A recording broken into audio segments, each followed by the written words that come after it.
Even though I distrusted my daughter's boyfriend, I allowed them to live in my house for a while. I decided to test him and placed hidden cameras around the house. I was in shock when I saw what he did to my wife. The next day, his bags were on the street. He couldn't believe what came next. Subscribe to the channel for more stories like this and comment the city you're watching from. I never thought at 62 years old I'd be sharing my home with a man I couldn't stand. But there I was, watching Raymond carry his third suitcase through my front door like he owned the place.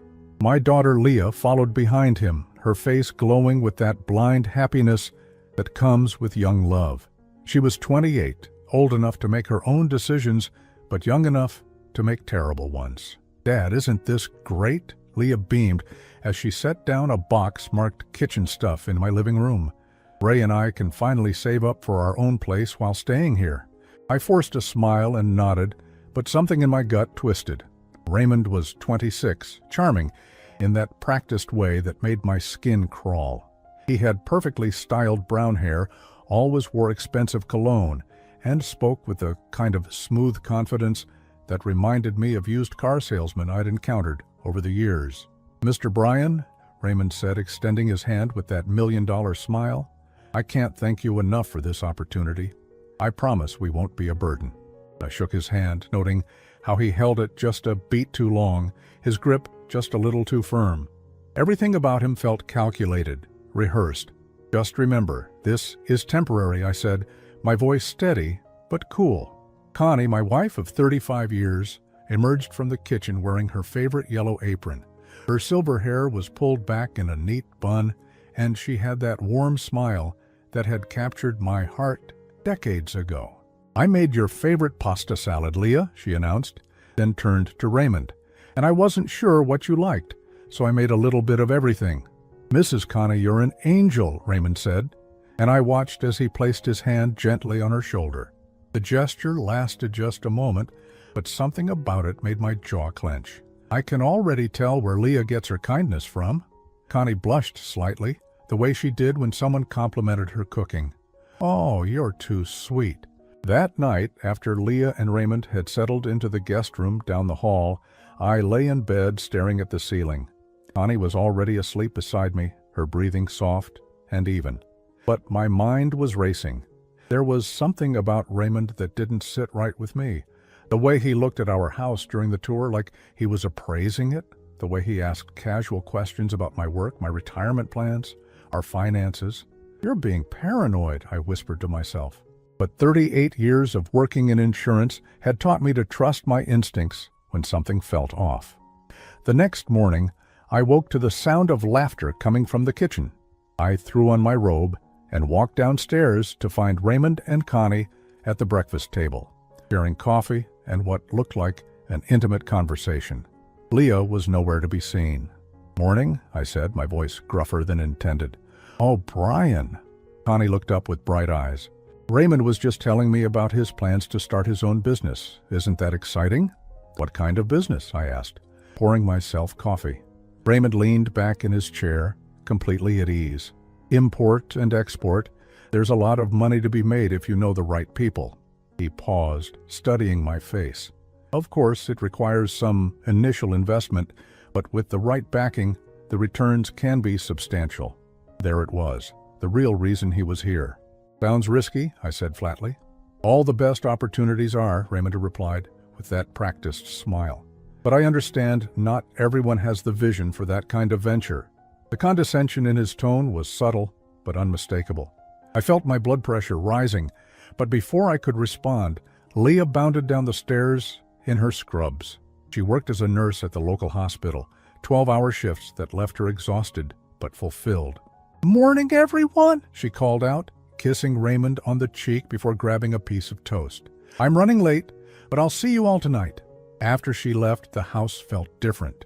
Raymond and Connie continued their conversation while I retreated to my home office, supposedly to check emails, but really to collect my thoughts. Through the thin walls, I could hear Raymond's voice, smooth and persuasive, mixed with Connie's delighted laughter. By the third day, I couldn't shake the feeling that I was losing control of my own home. Raymond had a way of inserting himself into every conversation, every decision. When Connie mentioned wanting to redecorate the living room, Raymond immediately offered suggestions. When she complained about her aching back from gardening, he offered to give her a massage. When she worried about me working too hard, Raymond was right there to agree, suggesting I needed to slow down and enjoy life more. Each interaction was innocent enough on its surface, but together they formed a pattern that made my stomach churn. Raymond was positioning himself as the caring, attentive man in Connie's life, while subtly undermining me at every turn. That evening, as we sat down for dinner, Raymond raised his wine glass. "I'd like to propose a toast," he said, his eyes meeting each of ours, "to family, to new beginnings, and to the people who open their hearts and homes to others." We all raised our glasses, but as I sipped my wine, I caught Raymond watching me over the rim of his glass. There was something calculating in his expression, like a chess player who had just made a winning move. Later that night, after everyone had gone to bed, I made a decision that would change everything. I couldn't keep living with this gnawing suspicion, this feeling that something terrible was happening right under my nose. I needed to know what Raymond was really up to when I wasn't around. The next morning, I drove to Electronics Plus downtown and bought 4 small security cameras. The salesman, a kid barely older than Leah, assured me they were virtually invisible and could record for hours. I told him I was worried about break-ins in the neighborhood, which wasn't entirely a lie. Installing them took most of the afternoon while everyone was out.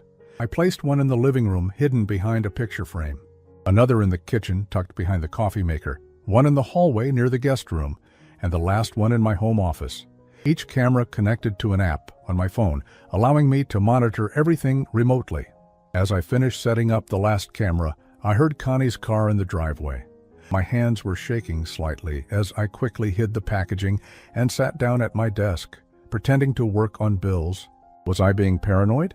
Was I violating my family's privacy based on nothing more than a gut feeling?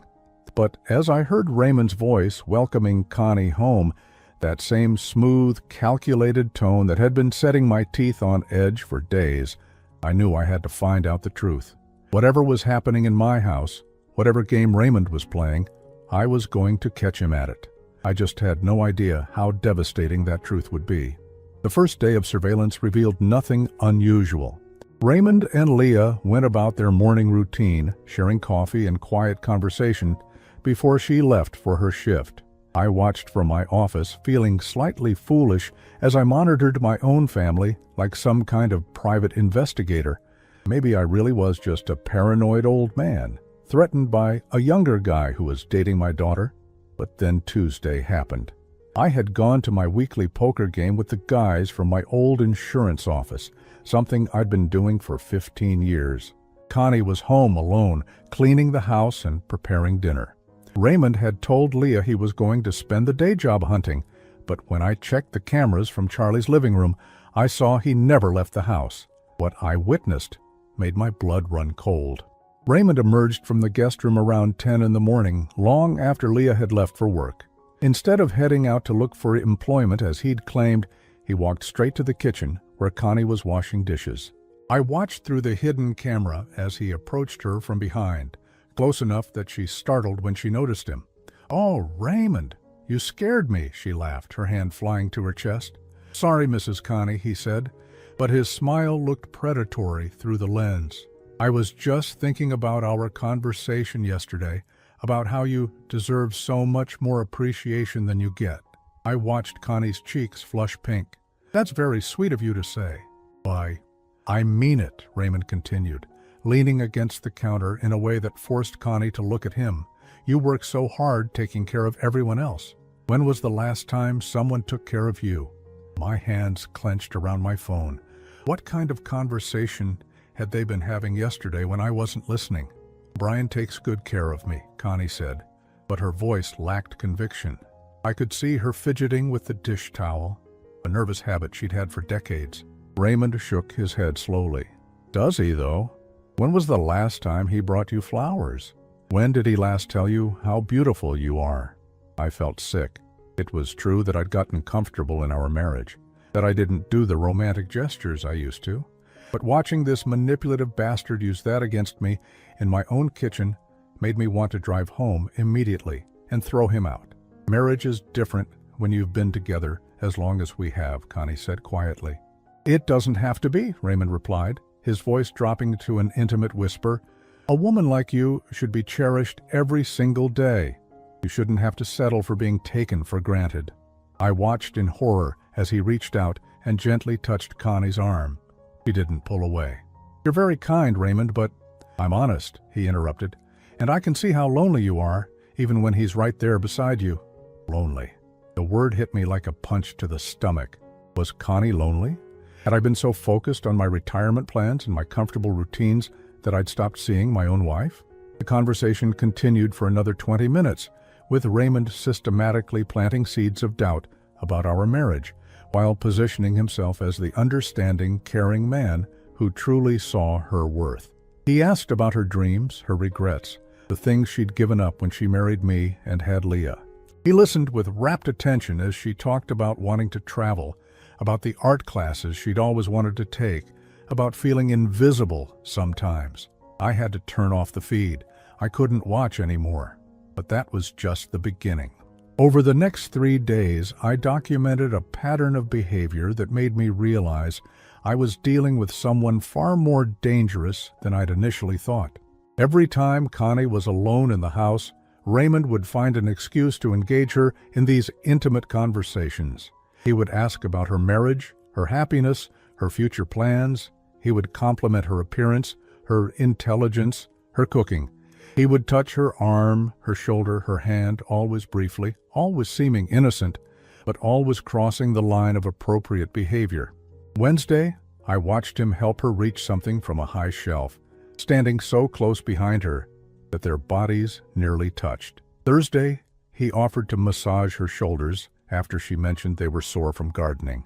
She accepted, and I had to leave my office and take a walk around the block to keep from driving home and confronting him immediately. But the most disturbing conversation happened Friday afternoon. I was at my doctor's appointment for my annual checkup when my phone buzzed with a motion alert from the kitchen camera. I discreetly opened the app while sitting in the waiting room and saw Raymond and Connie sitting at the kitchen table, their heads close together over cups of coffee. Have you ever thought about what your life would be like if you'd made different choices? Raymond was asking. Connie considered this seriously. Sometimes. I married Brian when I was so young. I never really got to explore who I was outside of being a wife and mother. It's not too late, Raymond said softly. You're only 58. You have decades of life ahead of you. Decades where you could be truly happy instead of just settling for comfortable. I don't know about that, Connie replied, but I could hear the wistfulness in her voice, even through the tinny phone speaker. What if I told you there was a way you could have everything you've ever wanted? The travel, the freedom, the appreciation you deserve? My heart started pounding. Where was he going with this? What do you mean? Raymond leaned forward, his voice dropping to that intimate whisper I was beginning to hate. I mean, what if you didn't have to spend the rest of your life feeling invisible? What if you could start over with someone who truly values you? Connie went very still. Raymond, you're Leah's boyfriend. Am I? He asked. Or am I a man who's fallen for the wrong woman in the family? The silence that followed felt like an eternity. I watched Connie's face, saw the conflict there, the flattery and confusion warring with her conscience. This isn't appropriate, she finally said, standing up from the table. Isn't it? Raymond stood too, moving closer to her. What's inappropriate is the way your husband treats you like furniture. What's inappropriate is the way he takes your love for granted while you waste away in this house dreaming of a life you'll never have. You don't know what you're talking about, Connie said, but her voice was shaking. Don't I? Tell me, when was the last time Brian looked at you the way I'm looking at you right now? I couldn't see Raymond's expression from the camera angle, but I could see Connie's face, and what I saw there terrified me. She wasn't angry. She wasn't disgusted. She was tempted. I need to start dinner, she said quickly, moving toward the refrigerator. Think about what I said, Connie, Raymond called after her. Think about what you really want out of life, and think about whether the man upstairs is ever going to give it to you. I sat in that doctor's office staring at my phone screen long after they'd left the kitchen, feeling like my entire world was crumbling. This wasn't just about Raymond being inappropriate with my wife. This was a calculated seduction, a systematic campaign to destroy my marriage from the inside out. But why? What did he gain from breaking up my marriage and stealing my wife? As I drove home from the doctor's office, my mind raced through possibilities. Money was the obvious answer, but Raymond didn't seem interested in getting access to our accounts. We were comfortable, but not wealthy. The house was nice, but not a mansion. My retirement savings were decent, but nothing extraordinary. Then it hit me like a lightning bolt. The life insurance policy. The one worth $500,000 that Connie would inherit if something happened to me. The one we'd taken out 20 years ago when Leah was still a child.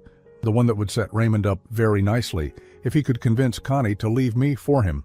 But even that seemed small compared to what I was beginning to suspect. This wasn't just about money. This was about power, control, the thrill of taking something that belonged to someone else. Raymond wasn't just after my wife's affection or my insurance money. He was after my entire life. As I pulled into my driveway and saw his car parked in my spot, I realized I was dealing with something far more sinister than a simple affair. I was dealing with a predator who had moved into my home, gained my daughter's trust, and was systematically dismantling everything I'd built over 35 years of marriage. The question was, how far was he willing to go to get what he wanted? The revelation came on a Saturday morning when I thought I was safe. Leah had picked up an extra shift at the hospital, covering for a colleague who'd called in sick. I told Connie I was going to Home Depot to look at new gutters for the house, a mundane errand that would give me an hour or two to monitor what happened when they thought they were completely alone. I parked 3 blocks away in the lot of a small cafe, ordered a coffee I didn't want, and opened the camera app on my phone. My hands were already trembling before I even saw anything.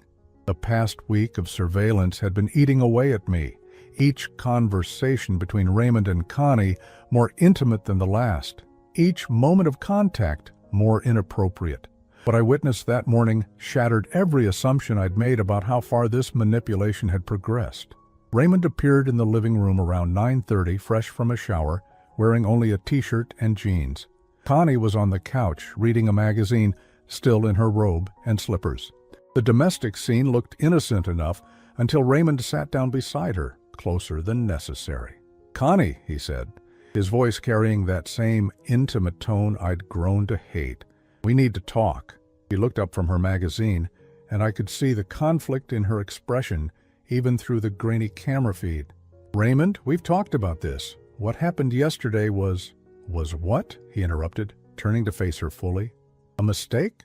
Because it didn't feel like a mistake to me. Ray, my blood went cold. What had happened yesterday? I'd been at my monthly lunch with my old college roommate, Tom. What had I missed? "It was wrong," Connie said, but her voice lacked conviction. "You're with Leah. I'm married to Brian. We can't..." "Can't what?" Raymond moved closer, and I watched in horror as he took her hand. "Can't be honest about how we feel? Can't admit that there's something real between us?" Connie didn't pull her hand away. That simple fact hit me like a physical blow. My wife of 35 years was holding hands with my daughter's boyfriend in my living room, and she wasn't stopping it. "This is insane," she whispered. But she was looking at their joined hands, not at his face. "What are we doing?" "We're being honest for the first time," Raymond said. "Honest about the fact that you're wasted on him. Honest about the fact that you deserve so much more than a man who treats you like a piece of furniture." "Brian isn't that bad," Connie protested weakly. Raymond laughed, a sound that made my skin crawl. "Isn't he? When was the last time he surprised you? When did he last make you feel beautiful, desired, alive?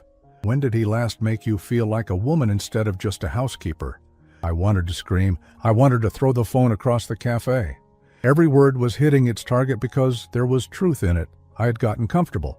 I'd taken Connie for granted. But that didn't give this manipulative bastard the right to use my failures against me.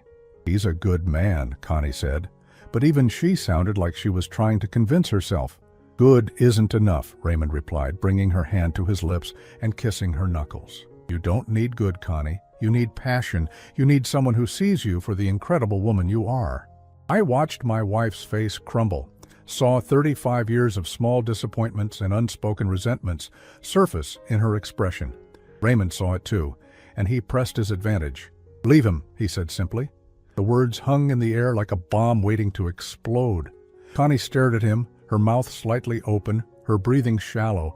"I can't," she whispered. "Why not?" "Because of some piece of paper you signed decades ago? Because of vows you made to a man who stopped seeing you years ago?" "Because of Leah," Connie said, her voice breaking. "She loves you. She thinks you're going to marry her." Raymond's expression shifted, and for a moment I saw something cold and calculating beneath the charming facade. "Leah is a child. She'll get over it. She'll find someone else." "She's not a child. She's my daughter." "And I'm not in love with your daughter," Raymond said, his voice dropping to that seductive whisper again. "I'm in love with you." The words hit me like a sledgehammer. This wasn't just manipulation anymore. This wasn't just some elaborate scheme to get money or property. Raymond was claiming to be in love with my wife, and from the way Connie was looking at him, she was starting to believe it. "This is crazy," she said, but she wasn't pulling away from him. If anything, she was leaning closer. "Is it? Or is it the first sane thing that's happened to you in years?" Raymond reached up and touched her face, his thumb tracing her cheek. "You're 58 years old, Connie. How much time do you have left to be truly happy? How much time do you want to waste settling for less than you deserve?" I watched my wife close her eyes at his touch, and something inside me died. This wasn't just about Raymond anymore. This was about Connie choosing to believe his lies, choosing to throw away our marriage for the fantasy he was selling her.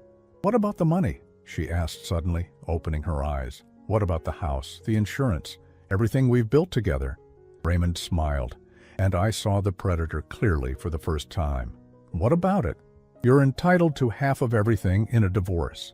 And with your husband's stress levels, his age, his health issues, well, let's just say life insurance exists for a reason." The implication hit me like a physical blow. He wasn't just talking about Connie leaving me. He was talking about her outliving me, about collecting on my life insurance policy while living happily ever after with the man who'd stolen her from me. "Raymond," Connie said, her voice shocked, "you can't mean—" "I mean I love you," he said, cutting her off. "And I want to spend the rest of my life with you, however long that turns out to be."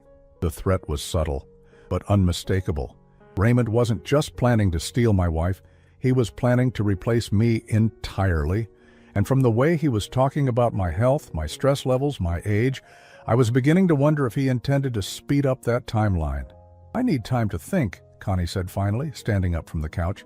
"Of course," Raymond said, standing with her. "But don't take too long. Life is short, and we've already wasted too much time pretending we don't feel what we feel."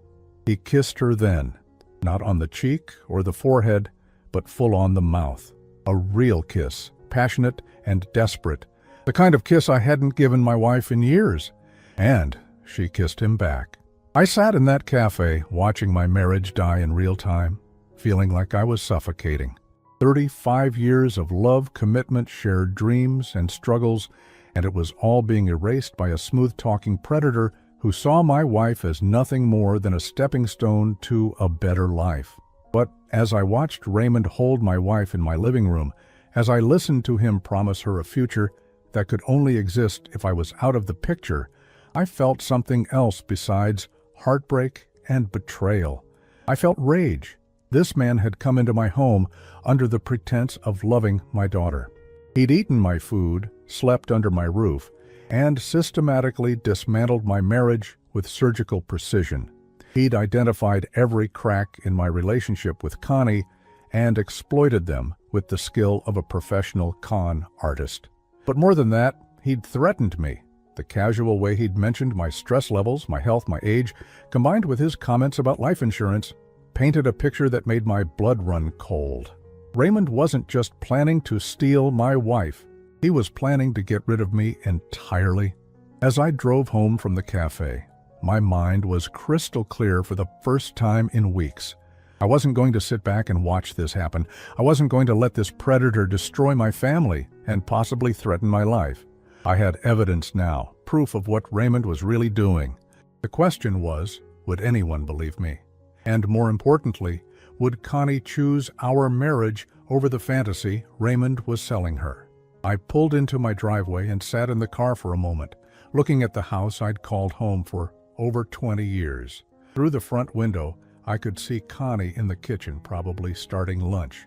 She looked the same as always, but I knew now that everything had changed. Raymond's car was parked in its usual spot, and I wondered if he was watching me from inside, calculating his next move. Did he know I suspected something? Did he care?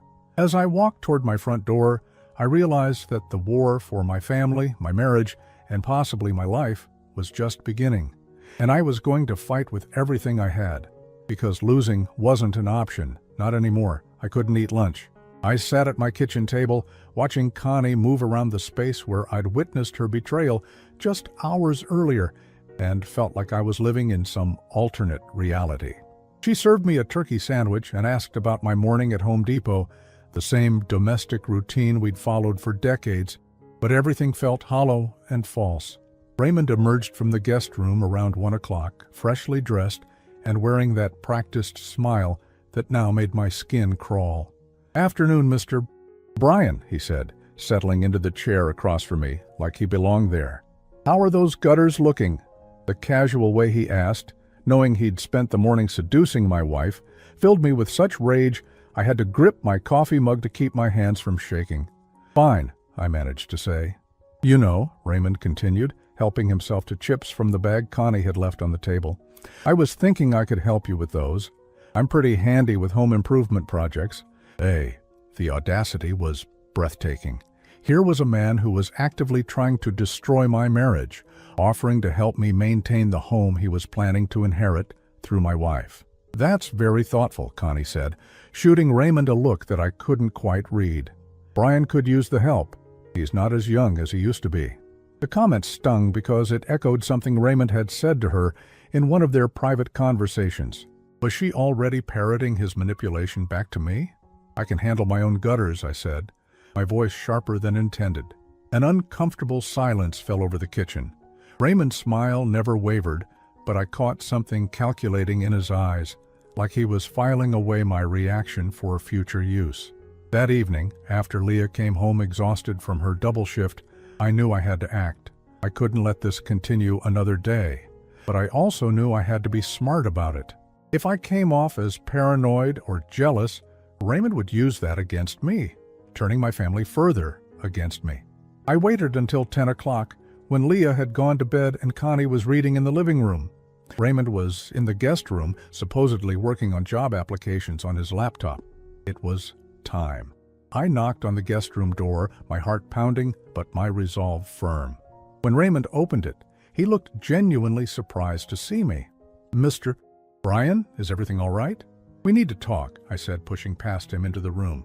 "Close the door." Raymond hesitated for a moment, then shut the door behind him.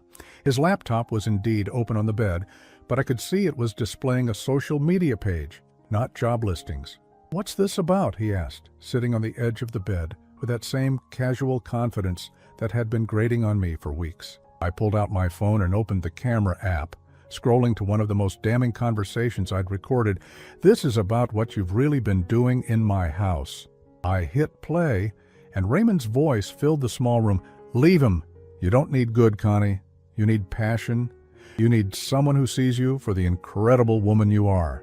The color drained from Raymond's face, but he recovered quickly, too quickly. "You've been recording us?" "Every conversation," I said coldly. "Every manipulation, every lie you've told my wife to turn her against me." Raymond stood up, his demeanor shifting from surprised to defensive.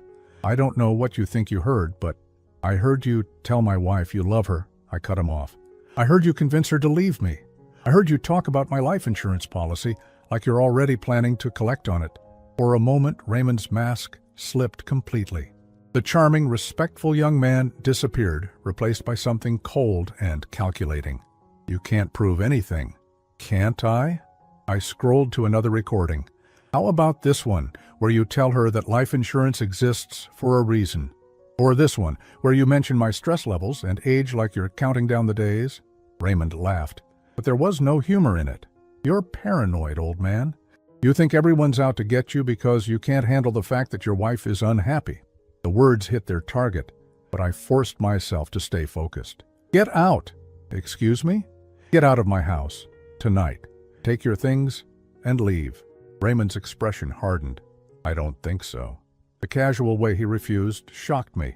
"This is my house. I'm telling you to leave." "And I'm telling you that's not going to happen," Raymond said, stepping closer to me. He was younger, stronger, and for the first time, I felt genuinely intimidated by him. "You see, Mr. Bryan, I've spent weeks building a relationship with your family. Your wife trusts me. Your daughter loves me. If you try to turn them against me now, who do you think they're going to believe? The bitter, paranoid old man who's been spying on his own family? Or the caring young man who's been nothing but respectful and helpful?" I felt the trap closing around me. He was right. Without context, the recordings could be explained away as misunderstandings. Raymond was a master manipulator, and he'd been careful to never cross any lines that couldn't be explained away as innocent. "Leah will believe me," I said, but even I could hear the uncertainty in my voice. "Will she?" Raymond smiled, and it was the coldest expression I'd ever seen.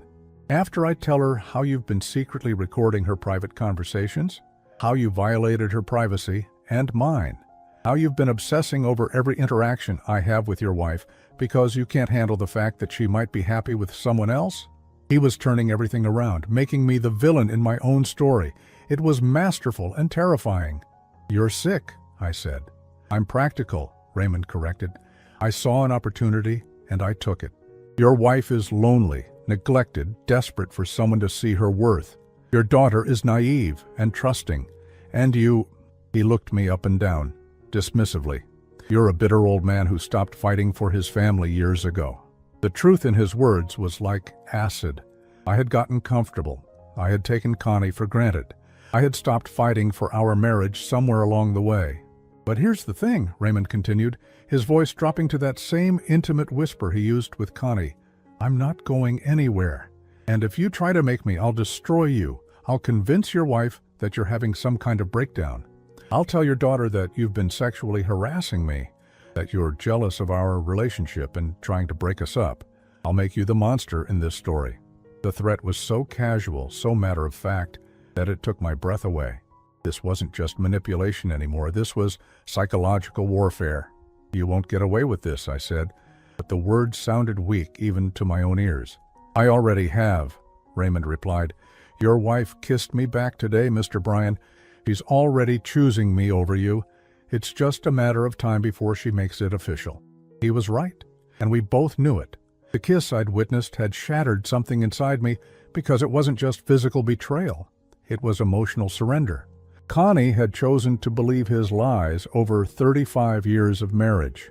"Now," Raymond said, sitting back down on the bed and opening his laptop like our conversation was over, "I suggest you go to bed and think very carefully about your next move. Because if you try to fight me on this, you'll lose everything. Your wife, your daughter, your home, your dignity. All of it." I stood there for a moment, feeling the weight of his words. He held all the cards. He'd positioned himself perfectly, turned my own family against me without them even realizing it. And the most terrifying part was that he was probably right about the outcome. But as I left the guest room and walked down the hallway toward my bedroom, I realized something important. Raymond had made one crucial mistake in his threats. He'd revealed exactly how far he was willing to go to protect his scheme. The casual way he'd talked about destroying my reputation, about convincing my family I was having a breakdown, about making me the monster in the story. It showed a level of calculation that went beyond simple opportunism. This was a man who would say anything, do anything, destroy anyone who got in his way. And that meant Leah was in just as much danger as I was. Because once Raymond had what he wanted from Connie, once he'd secured his position in our family and our finances, what would stop him from discarding Leah the same way he was planning to discard me? As I lay in bed next to my wife, listening to her peaceful breathing and knowing she was dreaming about another man, I made a decision. I wasn't going to roll over and let Raymond destroy my family. I was going to fight, but I was going to be smarter about it. Raymond thought he'd won because he'd manipulated his way into our hearts and home, but he'd also revealed his true nature to me, and that was going to be his downfall. The war wasn't over. It was just beginning. The next morning brought the inevitable explosion I'd been dreading. I woke to the sound of raised voices coming from the kitchen, and I knew immediately that Raymond had made his first move in the chess game he'd warned me about the night before. I found Leah standing in the middle of the kitchen, still in her scrubs from the night shift, her face flushed with anger. Connie sat at the table looking confused and upset, while Raymond stood behind her with his hand protectively on her shoulder. The picture of the caring boyfriend defending his girlfriend's mother from an unreasonable father. "Dad, is it true?" Leah demanded the moment she saw me. "Did you put cameras in the house to spy on Ray and Mom?" My stomach dropped.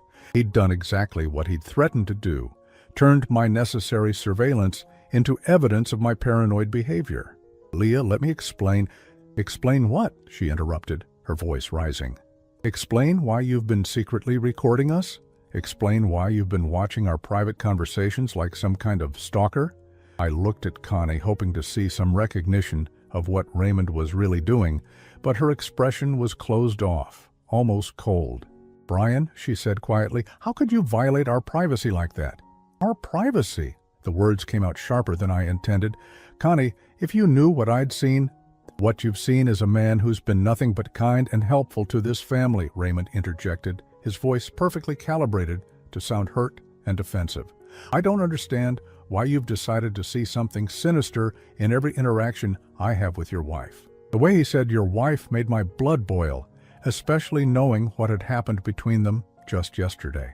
But I could see from Leah's expression that every word I said in my defense was only digging me deeper into the hole Raymond had prepared. "Show her the recordings," I said desperately.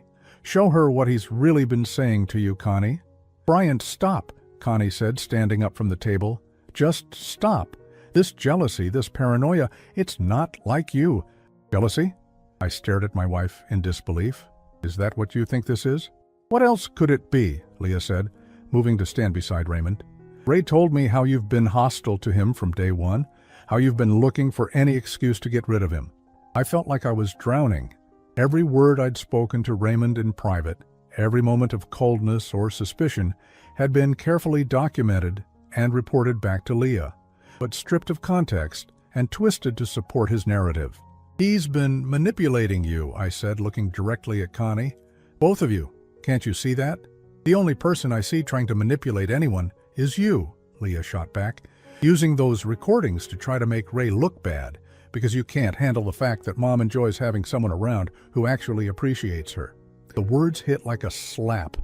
My own daughter was throwing my failures as a husband in my face, and she didn't even realize she was parroting Raymond's manipulation tactics. "Leah," I said, trying to keep my voice calm, "I know how this looks, but if you would just listen to what he said." "I've heard enough," she interrupted. "I can't believe you would do something so creepy and invasive. Recording us in our own home?" "This is my home," I said, the words coming out harder than I intended. The silence that followed was deafening. I saw something shift in Leah's expression, a hardening that told me I'd just made a crucial mistake. "Your home?" she repeated quietly. "So we're just guests here? Ray and I are just charity cases you're graciously allowing to stay?" "That's not what I meant." "It's exactly what you meant," Raymond said, his voice heavy with disappointment. "And honestly, Mr. Bryant, it explains a lot. Leah and I have been trying so hard to be respectful, to stay out of your way, to contribute to the household. But if you see us as intruders—" He trailed off, letting the implication hang in the air.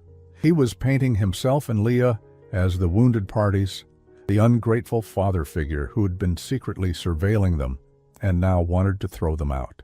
"Maybe we should find somewhere else to stay," Leah said, her voice breaking slightly. "I clearly made a mistake thinking we were welcome here." "Leah, no," Connie said quickly, reaching for her daughter's hand. "This is your home, too. Your father is he's been under a lot of stress lately." Stress. Another word Raymond had planted in their conversations, another way to explain away my legitimate concerns as the product of an aging, unstable mind.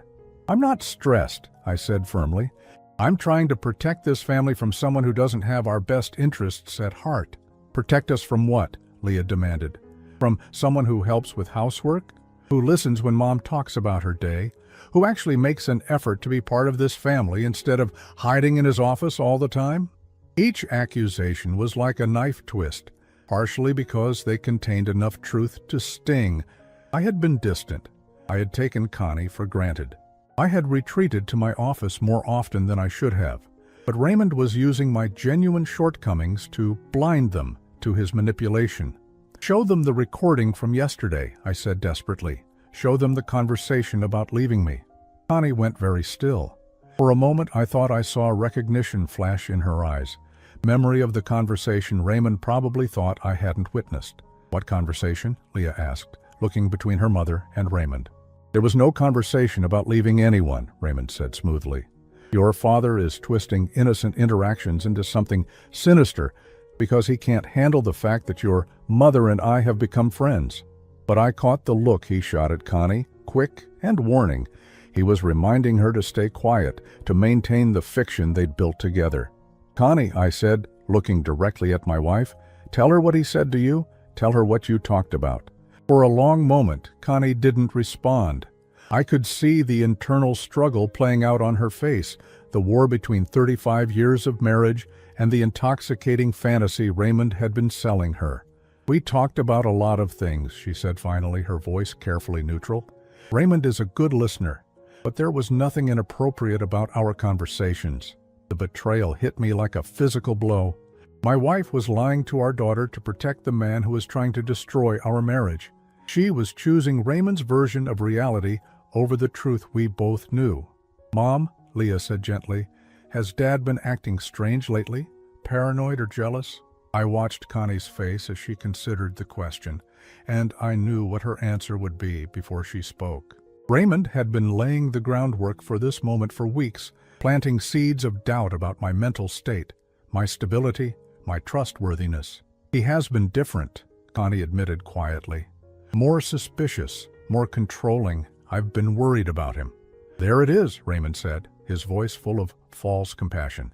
Mr. Bryan, I think you need help. Professional help. This level of paranoia, this need to spy on your own family, it's not normal. I'm not paranoid, I shouted, finally losing control. I'm trying to save my marriage from a manipulative sociopath who's been working to destroy it since the day he moved in. The outburst was exactly what Raymond had been waiting for. I saw satisfaction flash in his eyes as Leah stepped back from me, her expression a mixture of fear and disgust. Dad, she said quietly, you're scaring me. The words broke something inside me. My own daughter was afraid of me because I was trying to protect her from the man who was using her to get to her mother. Leah, please, I said, trying to control my voice. Just listen to the recordings. Hear what he really said. I don't want to hear any more of your sick recordings, she replied. I can't believe you would violate our privacy like that. I can't believe you would try to destroy my relationship because you're jealous that Ray treats Mom better than you do. And there it was. Raymond's masterpiece. He'd turned my attempt to expose his manipulation into evidence of my own instability. He'd used my genuine failures as a husband to justify his seduction of my wife. He'd positioned himself as the victim of my unreasonable jealousy and paranoia. I think Ray and I should move out, Leah said, looking at her mother. I can't stay in a house where my own father is spying on me. No, Connie said quickly. Leah, this is still your home. Your father just needs some time to adjust to the changes. Changes. As if Raymond's systematic destruction of our marriage was just a natural evolution that I needed to accept. I don't want to cause problems in your marriage, Raymond said, his voice heavy with false regret. Maybe it would be better if Leah and I found our own place. It was a perfect manipulation. By offering to leave, he was making himself look reasonable and selfless while putting pressure on Connie to defend his right to stay. And it worked exactly as he intended. You're not causing problems, Connie said firmly, looking at me. Bryan is causing problems, and until he can learn to treat you with respect, I think he should be the one to leave. The words hit me like a sledgehammer. My wife of 35 years was asking me to leave my own home to make room for the man who was destroying our marriage. Connie, I said, my voice barely a whisper, "I'm sorry, Brian," she said, but her eyes were cold. "I can't live with someone who doesn't trust me, someone who spies on me and tries to turn my own daughter against the man she loves." I looked around the kitchen at the three faces staring back at me. Leah, angry and disgusted. Raymond, wearing an expression of false sympathy that didn't quite hide his triumph. And Connie, my wife, my partner, my best friend for over 3 decades, looking at me like I was a stranger. "Fine," I said quietly. "I'll pack a bag." As I walked toward the stairs, I heard Raymond's voice behind me, soft and comforting, as he consoled the women I'd just lost. "It's not your fault," he was saying. "Sometimes people change as they get older. Sometimes the stress of retirement, of feeling less useful, can make them paranoid and controlling." I stopped on the stairs, my hand gripping the banister so tightly my knuckles went white. He was already rewriting the narrative, explaining away my behavior as the natural deterioration of an aging mind. By the time I came back to reclaim my family, he'd have convinced them I was suffering from dementia or depression or some other condition that explained my delusions about his true nature. As I packed a suitcase in the bedroom I'd shared with Connie for 20 years, I realized that Raymond had achieved something remarkable. He'd managed to make himself the victim and me the villain, all while seducing my wife and poisoning my daughter against me. But as I zipped up the suitcase and took one last look around the room, I made myself a promise. This wasn't over. Raymond might have won this battle, but the war was far from finished.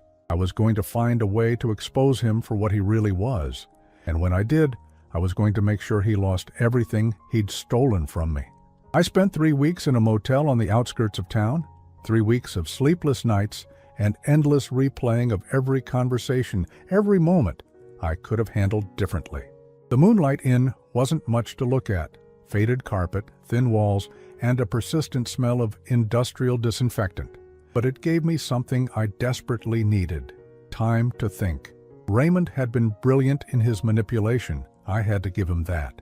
He'd isolated me from my family, made me look like the unstable, jealous husband, while positioning himself as the caring, supportive boyfriend who was just trying to help. But brilliant manipulators often make one crucial mistake. They get overconfident. On a Tuesday morning, my phone rang. The caller ID showed Leah's name, and for a moment I hesitated. Our last conversation had ended with her calling me a creepy, paranoid old man, but something in my gut told me to answer. "Dad?" Her voice was different, shaky, uncertain, nothing like the angry confidence she'd displayed 3 weeks ago. "Leah, what's wrong?" "I need to see you," she said quickly. "Can you meet me at Rosie's Diner, the one on Elm Street?" Rosie's was a 24-hour place we used to go to when she was in high school, back when she still thought I was the smartest man in the world. "I'll be there in 20 minutes. I found her in a corner booth, hunched over a cup of coffee that looked like it had been sitting there for hours. Her eyes were red-rimmed, her normally perfect hair pulled back in a messy ponytail. She looked up when I approached, and I saw something in her expression that made my heart race. Doubt. "Dad," she said as I slid into the booth across from her, "I need to ask you something, and I need you to be completely honest with me." "Always." She took a shaky breath. "Did you really see Ray trying to seduce Mom?" The question hung between us like a lifeline. "Yes," I said simply. "I saw him systematically working to turn her against me and convince her to leave our marriage." Leah's eyes filled with tears. "I found something," she whispered, pulling out her phone. "Last night, Ray got a call while he was in the shower. His phone kept buzzing, so I looked at it to see if it was important." She turned the screen toward me, and I felt my blood pressure spike. It was a text conversation between Raymond and someone named Marcus, and the messages made my stomach turn. "Phase 2 complete." Read one message from Raymond. "Old man's out of the house. Wife is completely under my influence," Marcus had responded. "Beautiful. How long before you think you can get her to change the will?" "Couple more months," Raymond had replied. "She's already talking about how unfair it is that everything goes to the husband automatically. I'm working on convincing her that daughters should inherit equally." My hands were shaking as I scrolled through more messages. "Insurance policy is $500K, Raymond had written. "Plus the house is worth at least $300. If we play this right, I'll be set for life." What about the daughter? Marcus had asked. Useful for now. Once I'm legally in the family through marriage or inheritance, I can dump her. She's too clingy anyway. I looked up at Leah, saw the devastation in her eyes, and felt my heart break for her. Sweetheart, I'm so sorry. There's more, she whispered, scrolling to another conversation. Look at this one. This thread was with someone named Derek, and it was even worse. Raymond was bragging about his long con, describing how he'd identified our family as perfect marks. A lonely wife, a distant husband, a trusting daughter, and enough money to make it worth his time. The old man suspected something, one message read. Had to discredit him fast. Made him look paranoid and jealous. Worked like a charm. You've done this before, Derek had written back. Third time. First two were smaller payoffs, but this one's the jackpot. Wife is completely hooked. Thinks I'm her soulmate. Daughter defended me against her own father. I could probably convince them both to rob a bank for me at this point. I set the phone down carefully, my hands trembling with rage. Leah, how long have you known? I saw the messages last night, she said, wiping tears from her cheeks. I couldn't sleep. I kept thinking about everything you said, everything Ray said. And something just felt wrong.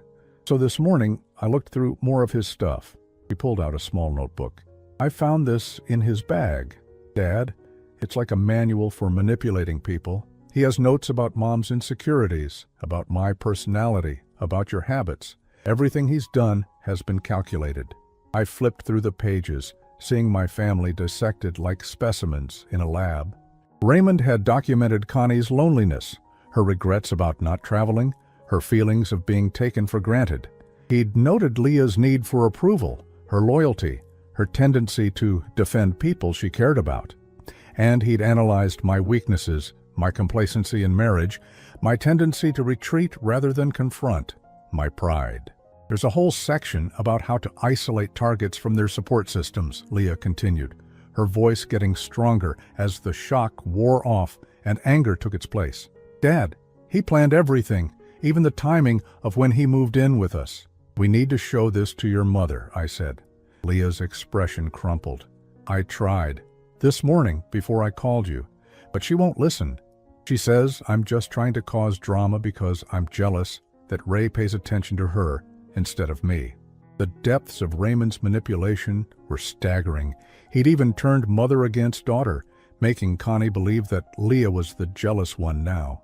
She's completely under his spell, Leah continued. Dad, I think he's got her convinced that you're having some kind of mental breakdown and that I'm just feeding into your delusions. I felt a familiar rage building, but this time it was focused and purposeful. We're going to stop him. How? Mom won't listen to me, and she definitely won't listen to you. I thought for a moment, then smiled grimly. Because Raymond made the same mistake all con artists make eventually. He got greedy. That afternoon, I called my lawyer, David Morrison, and arranged an emergency meeting. David had been handling our family's legal affairs for 15 years, and when I showed him the text messages and notebook, his expression grew increasingly grave. Brian, this is evidence of attempted fraud, he said, adjusting his glasses as he studied the notebook. This man has been deliberately manipulating your wife with the intent to defraud your family of significant assets. Can we use this to get him arrested? Possibly, but more importantly, we can use this to protect your assets immediately. David leaned forward. I'm going to file an emergency motion to freeze all joint accounts and prevent any changes to wills or insurance policies. This evidence shows clear intent to defraud. Within 48 hours, David had worked his legal magic. Not only were our assets protected, but he'd also managed to get a restraining order against Raymond based on the evidence of his fraudulent scheme. Friday morning, I drove Leah back to the house she'd been afraid to enter for 2 days. We found Raymond's car in the driveway and Connie's car gone. She'd mentioned something about grocery shopping in one of her messages to Leah.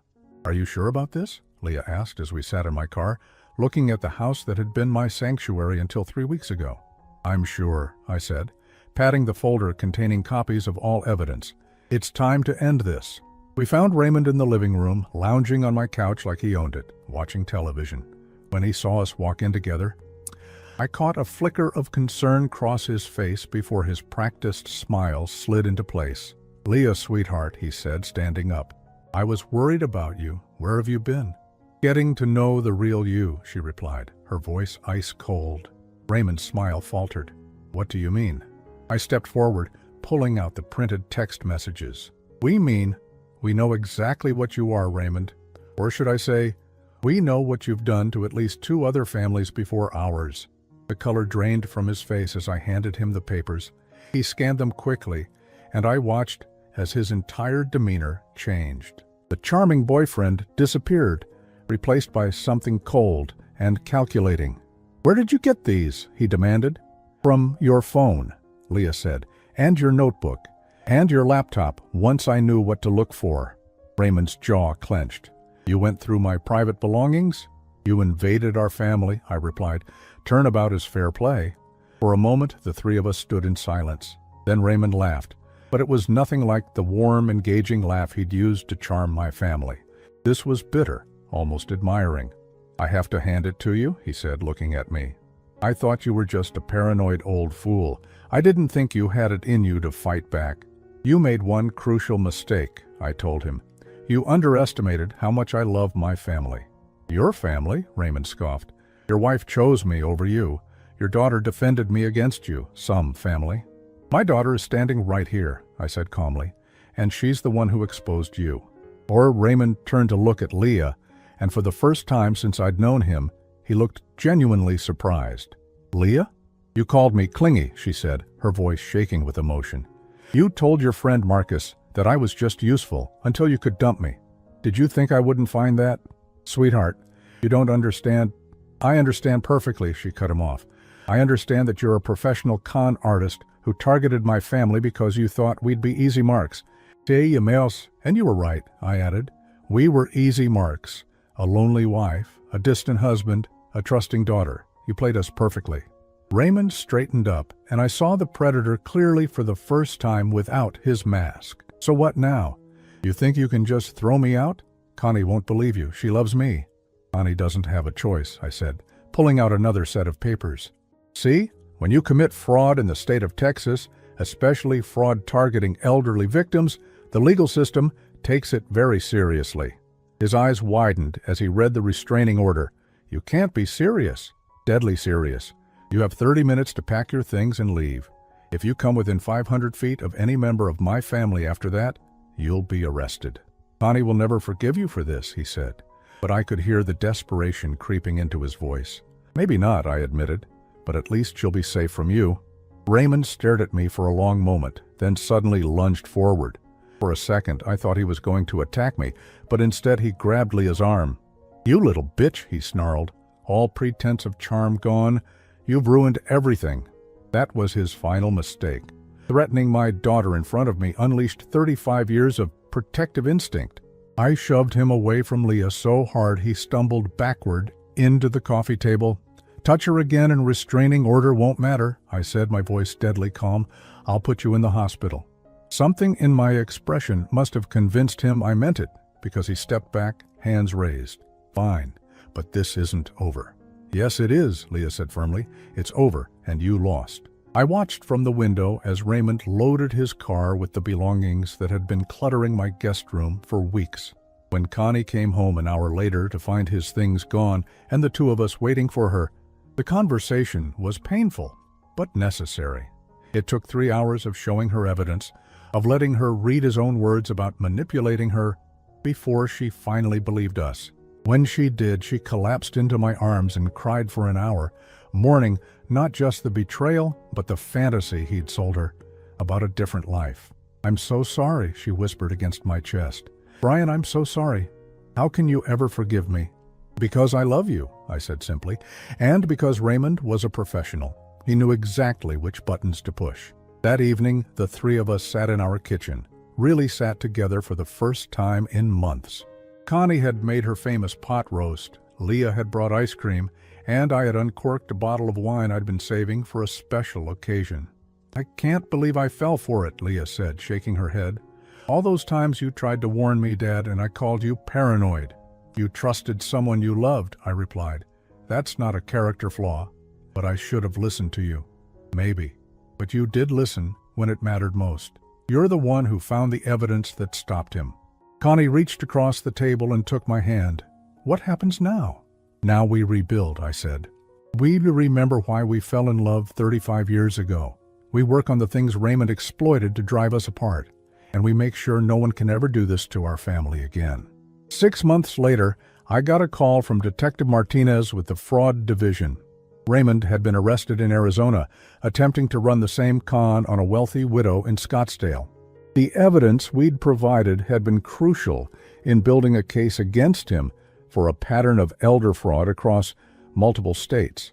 He's looking at 10 to 15 years, Detective Martinez told me, and thanks to your evidence, his other victims are finally getting justice too.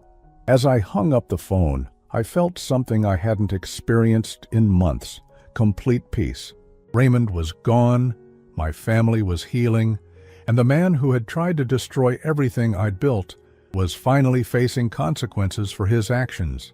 That evening, Connie and I sat on our back porch, watching the sunset and talking about our plans for the future. Real plans this time, not fantasies spun by a manipulator. I want to take that trip to Ireland, she said suddenly. Then let's do it, I replied, squeezing her hand. And I want to take those art classes I always talked about. I'll drive you there myself. She turned to look at me, and I saw something in her eyes I thought I'd lost forever. Love mixed with respect, affection seasoned with genuine appreciation. I love you, Brian, she said. The real you, not some fantasy version. I'm sorry it took almost losing you to remember that. I love you too, I said, and I promised to never take that for granted again. As the sun set behind our house not his, I realized that Raymond had actually done us a favor in the cruelest way possible. He'd shown us where our marriage was vulnerable, where we'd grown complacent and distant. In trying to destroy us, he'd ultimately forced us to rebuild stronger than before. The predator was gone, my family was safe, and for the first time in months, I was truly, completely happy.